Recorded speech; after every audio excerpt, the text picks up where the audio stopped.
Greetings and welcome, bronies and random YouTubers. My name is Shadowfire, the Demon Pony of Darkness, and I'm here to bring you my opinion/review of Season 5, Episode 8, The Lost Treasure of Griffonstone. First off, take a look at the name of the episode and then keep that in your back pocket for a while, because if you look at it and draw the same conclusion as Rainbow Dash, I'm gonna tell you otherwise later on. Now, this episode starts off with Pinkie Pie baking a cake, but the magical butt pager rings and tells her to move her tail to Twilight's tacky castle for a mission briefing. She leaves Gummy to finish the baking while she deals with the problem of the day, and I think that this was a big missed opportunity to do something with Gummy. Not that I think that there should have been a scene where he's trying to bake a cake in this episode, but when we see him at the end, he should not have moved an inch, exactly how they did it in the episode, but the cake should have been completed. Since episode 100 is out now and we've seen what they did with him there, I say that they really should have done this at the end of this episode, but that's about the only thing that I would change. And if that doesn't speak to this episode's credit, I don't know what will. So, the MacGuffin map means to send Pinkie and Rainbow, and no pony else, to, you guessed it, Griffonstone! Twilight's jelly because she doesn't get to go, or at the very least she decides the map doesn't want her to go because it only specified Rainbow and Pinkie for this job. The thing about the cutie map is that it says where the problem is and who needs to go to solve it, but it doesn't say what the problem is, which I think is a good thing. This means that, to find the problem, there will always have to be interactions with the native peoples of the location that they're being sent to. Of all of the MacGuffins that could have been shoehorned in to move the plot along in these types of episodes, I actually don't mind this one and how it was used. Gilda's visit to Ponyville in Season 1 sparked Twilight's interest in griffins, that we've never heard of till now. But she goes into fangirl details about how Griffonstone is the coolest kingdom in all of Equestria, and she gives us a glimpse at the beginning of Griffin culture. The art style that they chose to go with looking back at Griffonstone's past was actually really interesting, I think. It's distinctly different from the style of art used for looking back at pony history. There's a more feel of epicness that's befitting of the mythical griffin, whereas with ponies, their historical art style shows brighter colors and more whimsical shapes, fitting of the mythical Pegasus and unicorn. I'm not including Earth ponies in that because I'm talking about from human world mythos, and I'm not exactly sure that ancient mythology about non-winged or horned ponies involve the same grace and whimsy. Correct me if I'm wrong on that. Either way, whether deliberately or not, the stylistic choices of these historical artistic renderings were spot on in aligning with the general mythos of the creatures they portrayed. I'm an egghead. Griffins seem to act more like angry birds than lions, which is odd, considering lions seem to be their only unifying physical trait. When you think griffin, you think a lion and an eagle, but there are several clearly different bird species that make up the griffin race. To name a few, eagle, owl, vulture, and falcon. Again, I might be getting my human world mythos wrong, so correct me if I am, but griffins are meant to be part lion, part eagle, right? Not that I mind the expansion that MLP is presenting.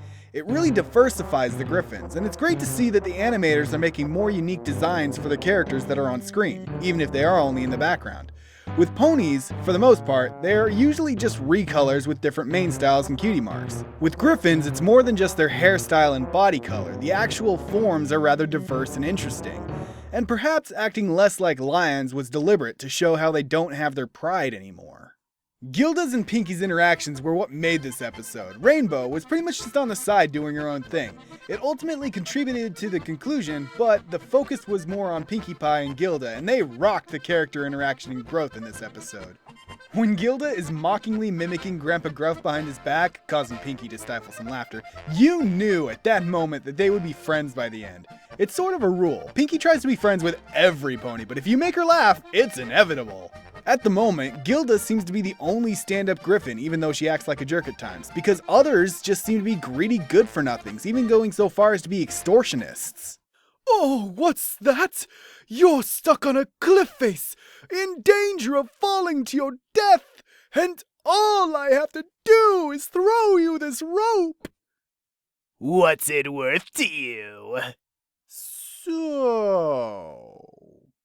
Pinkie Pie flirts with a statue. I don't even need to make a joke. That's just funny. No singing, no party store, no bakery! What is this place? Yet again, that's just funny. Pinkie's in top form today. Well, actually, I think she's been in top form all season. Unlike last season, I don't think that Pinkie's had a single unfunny or cringeworthy joke yet. Gilda's vendoring Griffonstone Griffin scones, which Twilight bragged about being so delicious. But apparently Gilda's scones suck because the magical substance known as baking powder is apparently a foreign concept. Plus it might have something to do with the sticks and rocks sticking out of them, I don't know. But they break Pinky's teeth. Maybe she mixed up some stones in her scones. But apparently she doesn't care because she just wants to raise enough money to leave. Not exactly sure why Gilda needs money to leave Griffonstone, unless she doesn't want to fly and would rather take the train.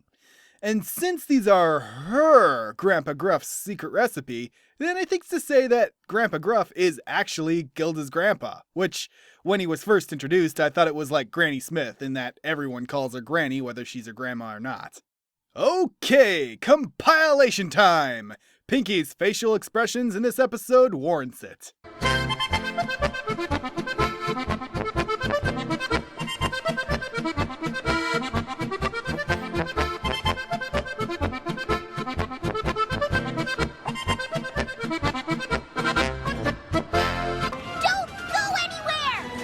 I swear if I didn't know you, I'd call you a smartass. Oh my gosh, cuteness overload! Also, Rainbow Dash, standing up for the shy and helpless since forever. Now what I find odd about Gilda's and Rainbow's backstory is that from this flashback, it looks like Gilda would grow to be the follower between the two of them. But in Griffin the Brush-Off, it seems to be that she's the leader.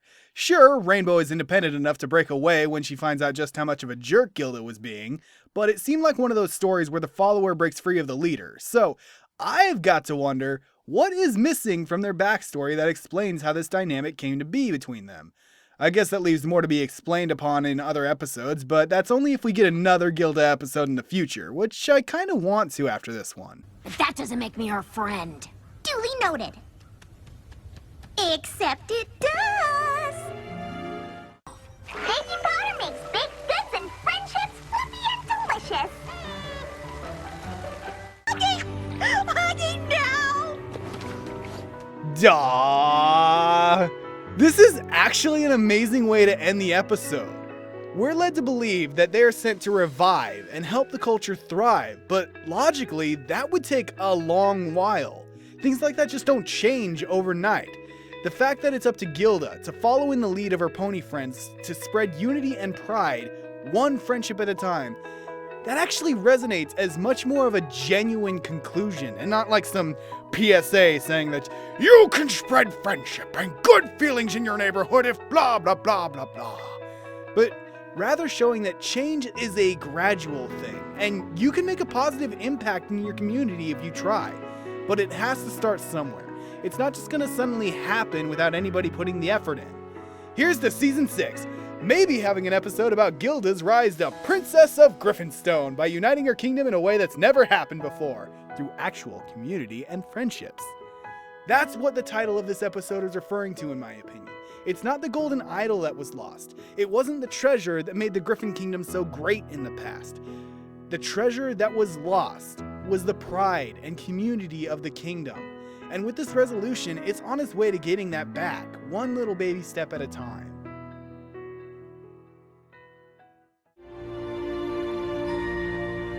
See you later, you old charmer. And that was The Lost Treasure of Griffonstone.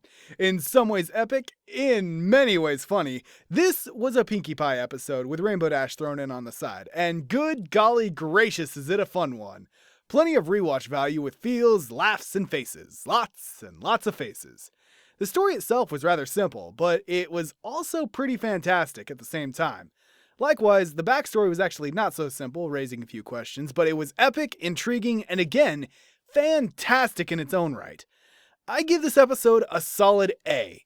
Everything was so well timed and placed, and I might just rewatch it again after I post this video. Afterwards, I'll get on to my next review, so I hope to see you all next time when I review, or rather react given what's in store, to the 100th episode of Friendship is Magic, Slice of Life. Until then, follow Pinky's example and remember to have fun. Bye! I'm giving you this medal and a cash award of 400. Pardon me. Yes, Spider-Man. Frankly, I'd rather have a banana. Spider-Man loves bananas. Eat fruit. Snack smart.